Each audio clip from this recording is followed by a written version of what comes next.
আৰু এয়া দেখুৱাই আছো আৰক্ষীয়ে কেনেকে সাংবাদিকৰ গাত হাত দিয়াৰ অভিযোগ উত্থাপিত হৈছে আৰু প্ৰতিবাদকাৰী সাংবাদিকসকলক এনেদৰে ঠেলা হেঁচা কৰা পৰিলক্ষিত হৈছে আমি দেখুৱাই আছো।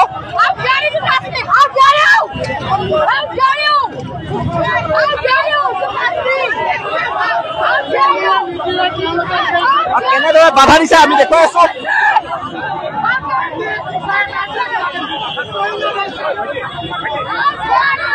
আৰক্ষীয়ে এনেদৰে ঠেলিছে প্ৰতিবাদৰত যিসকল সাংবাদিক সেইসকলক ঠেলা দেখিবলৈ পাইছো আমি পোনপটীয়া প্ৰচাৰৰ জৰিয়তে দেখুৱাই আছো।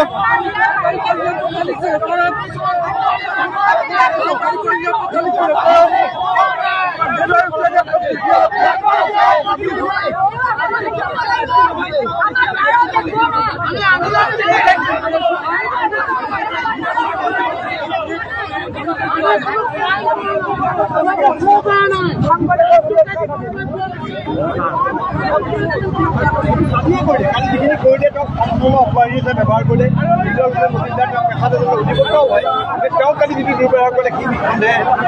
আমি ভাবা নাছিলো এনেকুৱাকে ইমান হেৰি পৰ্যায়ত যাব আৰু আজি এতিয়া এই মুহূৰ্তত আমাৰ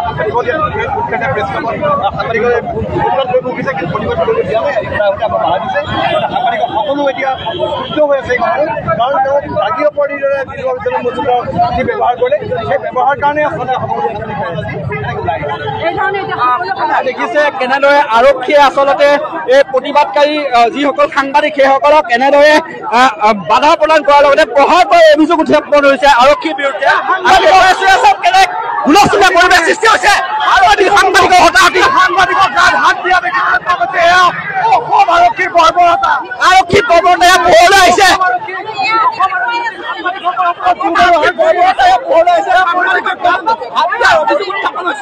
আৰক্ষী বিষয়াৰ বিৰুদ্ধে হাত দিছে।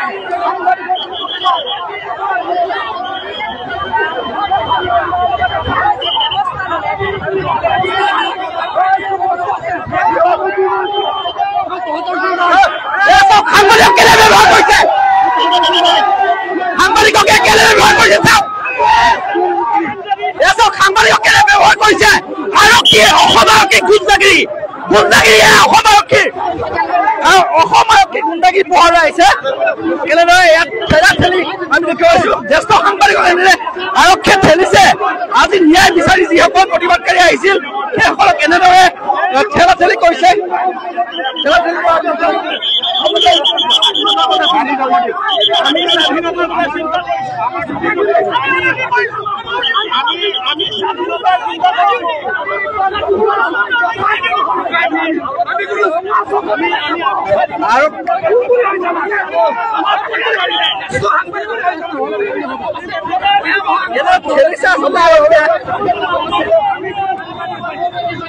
প্ৰতিবাদ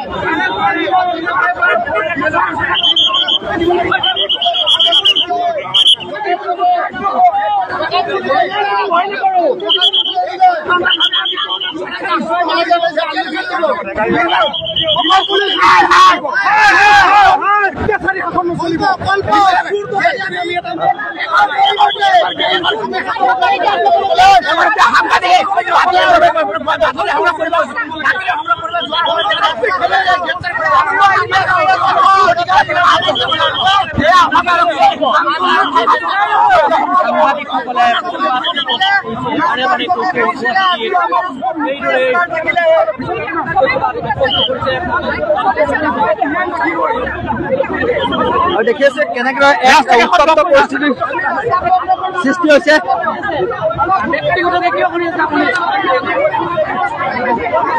আজি সাংবাদিক এনেদৰে ৰাজপথত ওলাই আহিবলগীয়া পৰিস্থিতি হৈছে। চাওক এনে এক দুৰ্ভাগ্যজনক কথা আচলতে। আৰু আৰক্ষীয়ে ঠেলিছে, চাওক আৰক্ষীয়ে ঠেলিছে। আৰক্ষীয়ে ৰছীৰে এনেদৰে সাংবাদিকক আজি বান্ধিবলৈ চেষ্টা কৰিছে।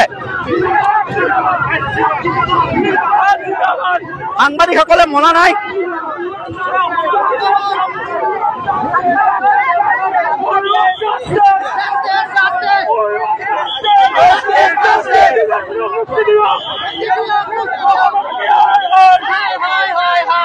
সাংবাদিকৰ মুখ বন্ধ কৰিব নোৱাৰিব।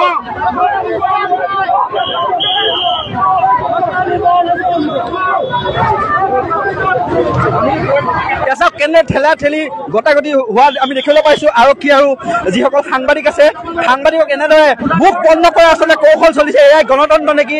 হিমন্ত বিশ্ব শৰ্মাৰ শাসনত এনেকুৱা ধৰণে সাংবাদিকৰ ওপৰতো বৰ্বৰভাৱে আৰক্ষী জপিয়াই পৰা পৰিলক্ষিত হৈছে।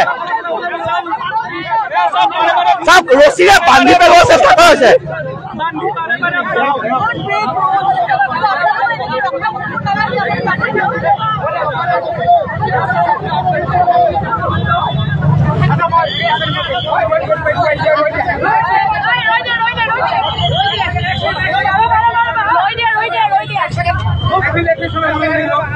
মই প্ৰেছ ক্লাবৰ ছেক্ৰেটাৰী সঞ্জয় ৰায় সভাপতি আছে। এই বস্তু অকণমান আনৰবিনে সৃষ্টি হৈ গৈছে। আপোনালোক আমি প্ৰতিবাদ কৰিছোঁ। আমি নিজে গুৱাহাটী প্ৰেছ ক্লাবত মই আহ্বান জনাইছোঁ। আমাৰ প্ৰতিবাদ যিটো আমাৰ মেছেজ দিব আছিলে আমি মেছেজটো দিলোঁ। মই আপোনাক সকলোকে অনুৰোধ জনালোঁ যাতে মানুহ গান জেগাবোৰ হেৰি হৈ আছে আমি সন্মুখত গৈ আলোচনা কৰোঁ। যিখিনি প্ৰতিবাদ কৰিব আছে কৰিলোঁ। আৰু এতিয়া অকণমান মানুহ দিগদাৰ হৈ আছে। মানুহ ইনজুৰ্ডো হৈছে কেইজনমান মানুহ। মই নিবিচাৰোঁ কোনোবাই যে ইয়াতে ইনজুৰ্ড হওক। আমাৰ প্ৰতিবাদখিনি আমি যিখিনি অৰ্গেনাইজ কেনেকৈ কৰিছোঁ ভালকৈ কৰি লগ দিব যাম। কিন্তু এটা যদি এনেকুৱা যদি কিবা এটা হয় যে আমাৰ শান্তিপূৰ্ণ হোৱা নাই ন। এতিয়া কথাটো হ'ল গোটেই বস্তু যাতে চেবটজ নহয় আমাৰ নিজৰ কাৰণে দেই সাংবাদিক আমাৰ কাৰণে চেবটজ যদি নাই হয় আপোনাক সকলোকে ৰিকুৱেষ্ট কৰিছোঁ। মই অনুৰোধ জনাইছোঁ বিনম্ৰ অনুৰোধ জনাইছোঁ যে ইয়াতে আৰ্থিক প্ৰশাসনৰ সহযোগ কৰক। হৈ গ'ল আমাৰ এতিয়া আমি আৰু পৰ্যায়ক্ৰমে কি কৰিব পাৰোঁ আমি সেইটো কৰোঁ। অনুৰোধ জনাইছোঁ সকলোকে অনুৰোধ বিশ্বাস ৰাখক। আমি আইনীভাৱে বন্ধ হৈছে ক'ব লাগে বন্ধ হৈছে এইবোৰ এতিয়া সকলোকে সহযোগ কৰিবলৈ সকলোকে প্ৰেছ ক্লাবত যাবলৈ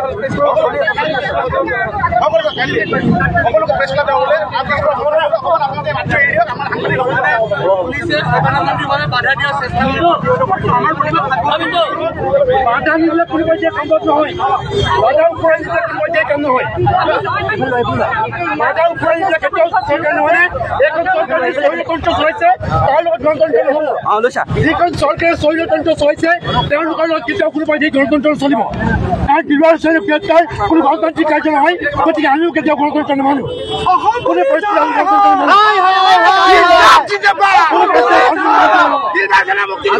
সাংবাদিকসকল ৰাজপথলৈ ওলাই আহিছে। উত্তপ্ত পৰিস্থিতিৰ সৃষ্টি হৈছে বৰ্তমান সময়ত।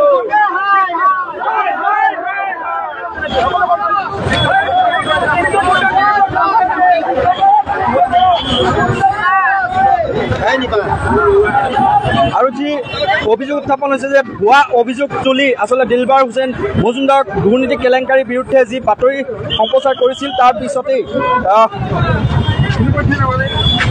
গ্ৰেপ্তাৰ কৰা হোৱা বুলি এক অভিযোগ উত্থাপিত হৈছিল। আমি দেখুৱাই আছোঁ বৰ্তমান সময়ত। আমি প্ৰেছ ক্লাবৰ সন্মুখলৈ যাওঁ। প্ৰেছ ক্লাবৰ ৰাস্তা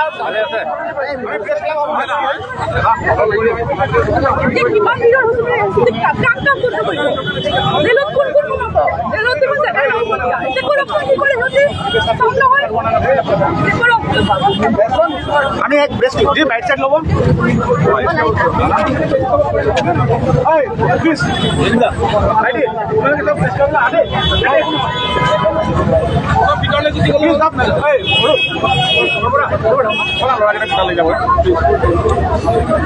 ল'ব লাগিব এই তাত ল'মগে বোলা ল'ৰা তোমালোক প্ৰেছ ক্লাবলৈ আহা।